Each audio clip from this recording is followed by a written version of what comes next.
कल्पना कीजिए कि कोई ऐसा काम है जो हर इंसान दिन भर में 21,600 बार करता है। बिना रुके और बिना याद किए। बिल्कुल। और अगर ये पता चले कि वो काम केवल जीवित रहने की एक शारीरिक प्रक्रिया नहीं है, बल्कि दुनिया का सबसे प्राचीन और शक्तिशाली मंत्र है, तो कैसा लगेगा? ये सच में रोंगटे खड़े कर देने वाला विचार है ना? आज हम उन चीजों को चुनौती देने वाले हैं जो लोग अब तक केवल एक रटे रटाए श्लोक के रूप में देखते आए हैं। बिल्कुल, क्योंकि जब भी मंत्रों का जिक्र होता है तो अक्सर दिमाग में बस 24 अक्षरों की एक जानी पहचानी धुन बजने लगती है। हाँ, वही जो हम सबने बचपन से सुनी है। सही बात है। और लोग बस उसी धुन को अंतिम सत्य मान लेते हैं। एक दायरा बना लिया गया है कि बस इतना ही विज्ञान है और सब कुछ इसी के भीतर सिमटा हुआ है। लेकिन गायत्री चैतन्य से जो जानकारी सामने आई है, जिसे अनीता अरविंद सराफ ने प्रस्तुत किया है, वो इस सीमित सोच की दीवारों को पूरी तरह से गिरा देती है। एकदम सही कहा। आज की इस गहरी चर्चा का उद्देश्य केवल मंत्रों के शब्दों पर बात करना नहीं है। आज का लक्ष्य गायत्री के 3 बेहद रहस्यमयी, जटिल और शक्तिशाली रूपों को समझना है। मतलब शताक्षरी हंस, जिसे अजपा भी कहते हैं, और प्राणायाम गायत्री। ठीक है, आइए इसे गहराई से समझते हैं कि आखिर इन रूपों के पीछे का विज्ञान क्या है और ये मानव चेतना को भौतिक स्तर से कैसे बदलता है। ये विषय केवल आस्था का नहीं है, मतलब ये चेतना के विस्तार की एक बहुत ही तकनीकी प्रक्रिया है। तकनीकी प्रक्रिया, ये दिलचस्प है। हाँ, जब हम उन 24 अक्षरों के पार जाते हैं तो असल में हम ब्रह्मांड के संचालन और मानव शरीर के तंत्रिका तंत्र के बीच के संबंध को डिकोड कर रहे होते हैं। तो शुरुआत एक ऐसे रूप से करते हैं जिसका आकार ही चौंकाने वाला है।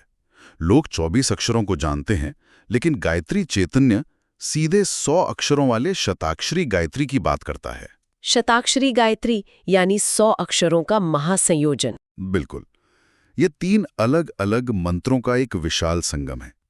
पहले 24 अक्षर विष्णु के मंत्र हैं, फिर 44 अक्षर दुर्गा के मंत्र के हैं और अंत में 32 अक्षर शिव के महामृत्युंजय मंत्र के हैं। यहाँ सबसे आकर्षक बात यह है कि 100 का ये आंकड़ा कोई संयोग नहीं है। अच्छा, तो इसके पीछे क्या तर्क है? अगर हम इसके पीछे के विज्ञान को देखें तो ये जीवन के 3 सबसे बड़े आयामों सृष्टि, स्थिति और लय का सीधा तकनीकी संयोजन है। मतलब रचना, पालन और परिवर्तन। बिल्कुल। विष्णु यहाँ केवल एक देवता के रूप में नहीं, बल्कि उस ऊर्जा के प्रतीक हैं जो जीवन को बनाए रखती है, जो स्थिति या पालन का हिस्सा है। हाँ, और दुर्गा वो सक्रिय शक्ति है जो विकास के रास्ते में आने वाली बाधाओं को नष्ट करती है। और फिर शिव? शिव वो ऊर्जा है जो बदलाव लाती है या पुरानी चीजों को खत्म करके नयापन लाती है। इन तीनों को मिलाने का मतलब है जीवन के पूरे चक्र को एक ही ध्वनि में पिरो देना। यह बहुत ही अद्भुत विचार है। छंदों का ये खेल मुझे शास्त्रीय संगीत के रागों की तरह लगता है। संगीत के रागों की तरह। वो कैसे? जैसे संगीत में अलग अलग राग अलग अलग भावनाएं पैदा करते हैं। 24 अक्षरों वाला गायत्री छंद बहुत शांत और स्थिर है, जो विश्वामित्र का है। हाँ, जो ज्ञान के लिए है। बिल्कुल। लेकिन जो दुर्गा का त्रिष्टुक छंद है, जो कश्यप ऋषि का है और जिसमें 44 अक्षर हैं, उसकी लय में एक बहुत तेज गति होनी चाहिए। एकदम सही बात है। एक ऐसा वीर रस जो सीधे शरीर में असीम साहस पैदा करे। और फिर 32 अक्षरों का अनुष्टुप छंद, जो वशिष्ठ ऋषि का है, वो थोड़ा धीमा और गहरी प्रार्थना वाला भाव देता है। ये संगीत वाली तुलना इस तंत्र को बहुत अच्छे से समझाती है। तो क्या ये लय का बदलाव ही दिमाग पर सीधा असर डालता है? बिल्कुल डालता है। जब कोई इस 100 अक्षरों के मंत्र का उच्चारण करता है तो ध्वनि की तरंगों में बार बार आने वाला ये उतार चढ़ाव मस्तिष्क के न्यूरोलॉजिकल अवस्था को बदल देता है। मतलब दिमागी तरंगे बदल जाती हैं। हाँ, विश्वामित्र, कश्यप और वशिष्ठ, इन 3 महान ऋषियों के छंद जब एक साथ मिलते हैं तो वो केवल शब्द नहीं रहते। तो वो क्या बन जाते हैं? वो एक पूरा साउंडस्केप बन जाता है जो दिमाग के अलग अलग हिस्सों को एक ही समय में सक्रिय करता है। ध्वनि का ये विज्ञान सीधे शरीर की कोशिकाओं को प्रभावित करता है। लेकिन गायत्री चैतन्य में एक दावा है जो मुझे थोड़ा अजीब लगा। कौन सा दावा? उसमें बताया गया है कि अगर कोई इंसान रोजाना 10 बार इस 100 अक्षरों वाले मंत्र का जप करे तो उसे ब्रह्म ज्ञान मिल जाता है। हाँ, ये उल्लेख है वहाँ। क्या ये थोड़ा ज्यादा सरल नहीं लगता? मतलब केवल 100 अक्षरों को 10 बार बोलने भर से कोई परम ज्ञान कैसे पा सकता है? क्या इसमें कोई छिपी हुई शर्त है? देखिए, शर्त इसके गणित में नहीं है, शर्त इसमें लगने वाले ध्यान की गहराई में है। ध्यान की गहराई? बिल्कुल। 100 अक्षरों को बिना किसी गलती के सही लय, सही छंद और एकदम सटीक उच्चारण के साथ एक प्रवाह में पढ़ना अविश्वसनीय रूप से कठिन है। हाँ, ये तो है। एक छोटी सी चूक और पूरी लय टूट जाएगी। एकदम सही। जब कोई इंसान इसे 10 बार पूरी एकाग्रता के साथ करता है तो उसका दिमाग किसी और विचार के लिए जगह ही नहीं छोड़ सकता। मतलब कोई और ख्याल आ ही नहीं सकता। बिल्कुल नहीं। ये इतनी तीव्र मानसिक कसरत है कि साधारण विचार शून्य हो जाते हैं। अच्छा, तो शून्य की अवस्था आ जाती है। हाँ, और ब्रह्म ज्ञान या परम सत्य का अनुभव उसी सघन एकाग्रता का परिणाम है। इस स्तर का ध्यान इंसान की चेतना को उसके रोजमर्रा के बंधनों से बाहर खींच लेता है। ये तो बहुत ही गहरी बात है। लेकिन ये बात उन लोगों के लिए हुई जो अनुष्ठान कर सकते हैं, महायज्ञों में बैठ सकते हैं और इतनी लंबी ध्वनियों पर नियंत्रण रख सकते हैं। सही कहा। हर कोई शताक्षरी का अभ्यास नहीं कर सकता। तो क्या सामान्य लोगों के लिए ये ज्ञान किसी काम का नहीं है? बिल्कुल काम का है। और यहीं पर हमारी चर्चा का दूसरा रूप आता है, हंस गायत्री, या जिसे अजपा गायत्री भी कहते हैं। यह बात सच में बहुत दिलचस्प हो जाती है। अजपा का अर्थ ही है वह जप जिसे करने का कोई बाहरी प्रयास न करना पड़े। मतलब जो अपने आप हो रहा हो। बिल्कुल, जो स्वाभाविक रूप से लगातार हर पल हो रहा है। ये आधुनिक माइंडफुलनेस ऐप्स का सबसे प्राचीन संस्करण लगता है। Mindfulness apps? वो कैसे? आज लोग भारी भरकम फीस देकर ऐप डाउनलोड करते हैं जो उन्हें सांस अंदर खींचने और बाहर छोड़ने पर ध्यान लगाना सिखाते हैं। हाँ, ये तो आजकल का चलन बन गया है। और गायत्री चैतन्य बता रहा है कि ये तकनीक तो हमारे शरीर के सिस्टम में ही फिट है। एक इंसान दिन भर में लगभग 21,600 बार सांस लेता है। बिल्कुल सटीक आंकड़ा है ये। जब हवा अंदर जाती है तो सो की प्राकृतिक ध्वनि होती है और बाहर आती है तो हम की, सो हम, जिसका अर्थ है वह ईश्वर, मैं ही हूँ।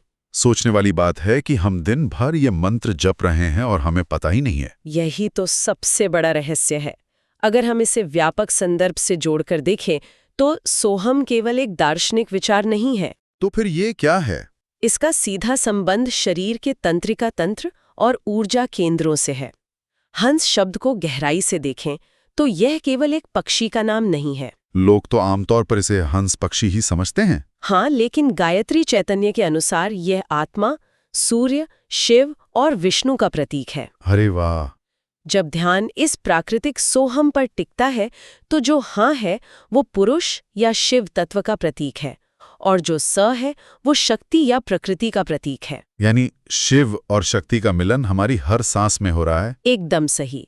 और शरीर के भीतर की यह ऊर्जा जब संतुलित होती है तो यह सीधे रीढ़ की हड्डी के सबसे निचले हिस्से में मौजूद कुंडलिनी शक्ति पर असर डालती है। यहाँ मैं थोड़ा रुकना चाहूंगा। कुंडलिनी और चक्रों की बात अक्सर बहुत रहस्यमयी और किताबी लगने लगती है। हाँ, लोग अक्सर इसे कल्पना मान लेते हैं। जब कहा जाता है कि ऊर्जा ऊपर उठती है तो इसका असल में शारीरिक अनुभव कैसा होता है?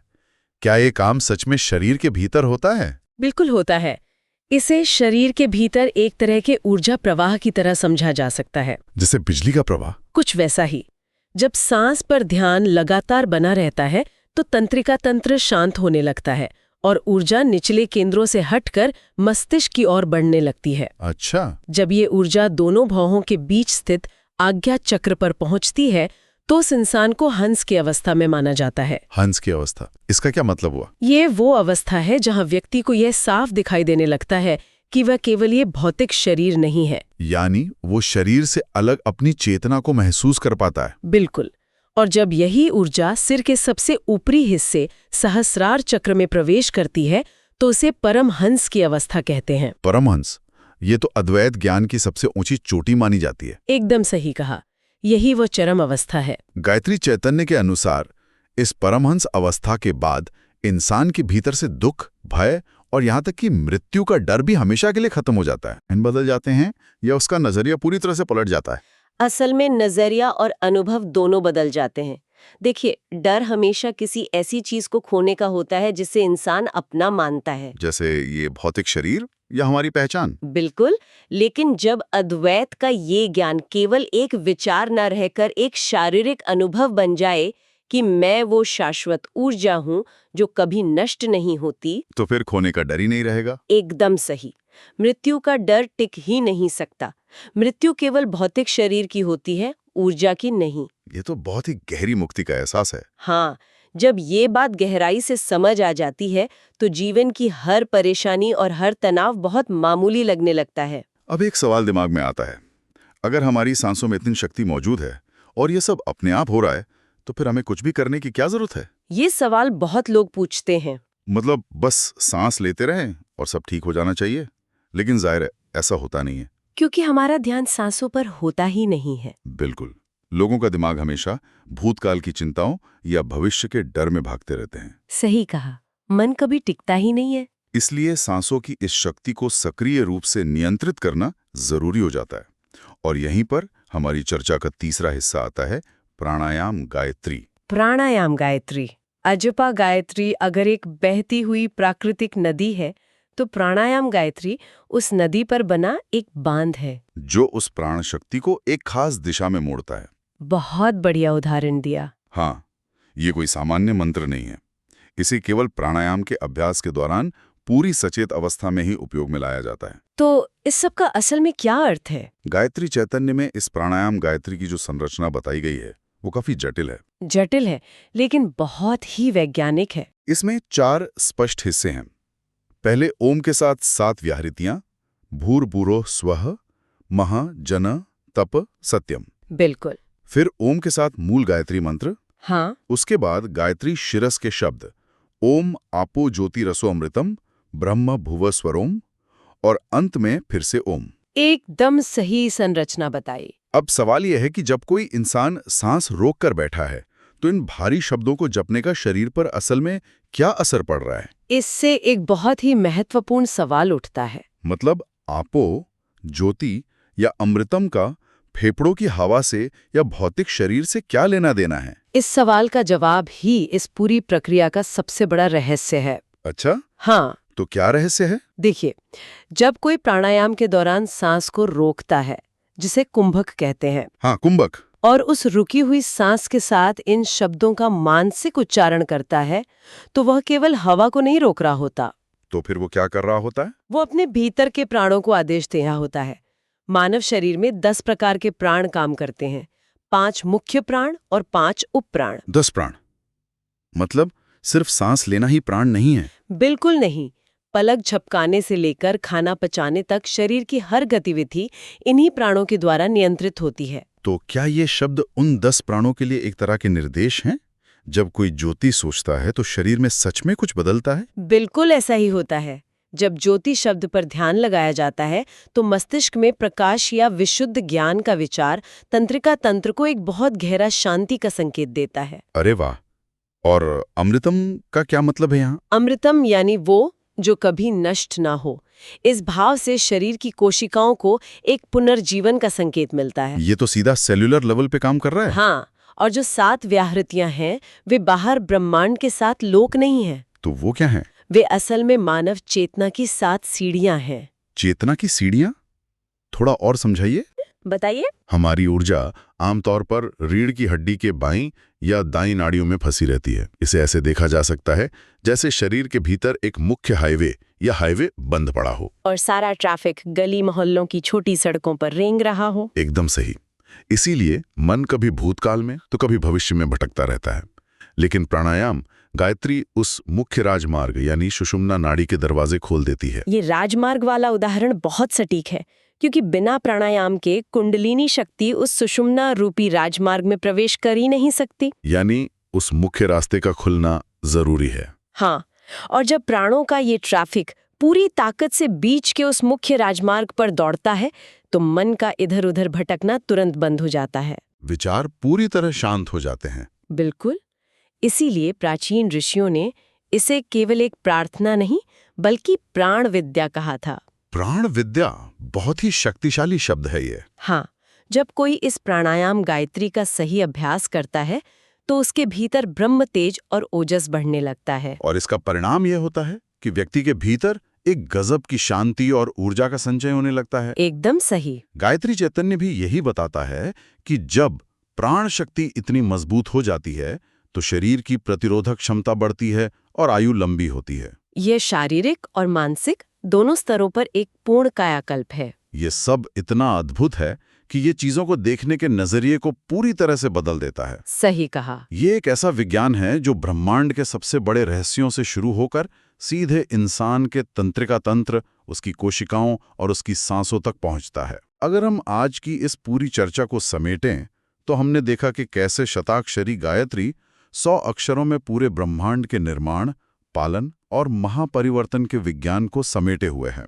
बिल्कुल, वो एक विशाल ब्रह्मांडीय स्तर का ज्ञान है। फिर हंस गायत्री ने यह साबित किया कि हर एक सांस दिन में 21,600 बार उस परम ऊर्जा का ही गीत गा रही है, जो हमें याद दिलाती है कि हम भौतिक शरीर से कहीं ज्यादा हैं। और अंत में प्राणायाम गायत्री से ये समझ आया कि कैसे हम सक्रिय रूप से उस ऊर्जा को दिशा दे सकते हैं, अपने प्राणों के बंद पड़े राजमार्ग को खोलकर असीम ओजस प्राप्त कर सकते हैं। मतलब ये सब एक ही विशाल विज्ञान के अलग-अलग रूप हैं। बिल्कुल, और ये ज्ञान आज के समय में शायद सबसे ज्यादा प्रासंगिक है। इसमें कोई शक नहीं है। जब बाहरी दुनिया बहुत तेजी से बदल रही हो और हर तरफ सूचनाओं और तनाव का शोर हो, तब ये आंतरिक विज्ञान हमें एक बहुत मजबूत और अडिग सहारा देता है। और इसी बात से जुड़ा एक विचार है जो मैं सुनने वालों के मन में छोड़ना चाहता हूँ। हाँ, बिल्कुल। आज की इस भागदौड़ और तनाव से भरी दुनिया में लोग शांति के लिए पता नहीं कहाँ भटक रहे हैं। कोई पहाड़ों पर जा रहा है तो कोई कहीं और। बिल्कुल, कभी किसी महंगे रिट्रीट में तो कभी तरह तरह के बाहरी साधनों में शांति ढूंढने की कोशिश हो रही है, जो कि केवल कुछ समय का ही आराम देते हैं। सही कहा। लेकिन क्या ये सोचना हैरान करने वाला नहीं है कि जिस परम शांति और जिस सत्य की तलाश पूरी उम्र चलती रहती है, वो सत्य हर दिन बिना चूके 21,600 बार हमारे भीतर घटित हो रहा है। ये सच में एक आंखें खोल देने वाली बात है। हमारी हर एक सांस उस प्राकृतिक सोहम का उच्चारण कर रही है, बस हमारा ध्यान उस सांस की तरफ नहीं है। जरा सोचिए, यदि हम केवल अपनी सांसों के इस गीत को सुन लें, उसके साथ बस एक पल के लिए एक हो जाएं, तो सब कुछ बदल सकता है। बिल्कुल। तो क्या इस बाहरी दुनिया का कोई भी शोर, कोई भी चिंता या कोई भी तनाव हमें कभी अशांत कर पाएगा? ये वो सवाल है जिसका जवाब हम सबको अपने ही भीतर खोजना है।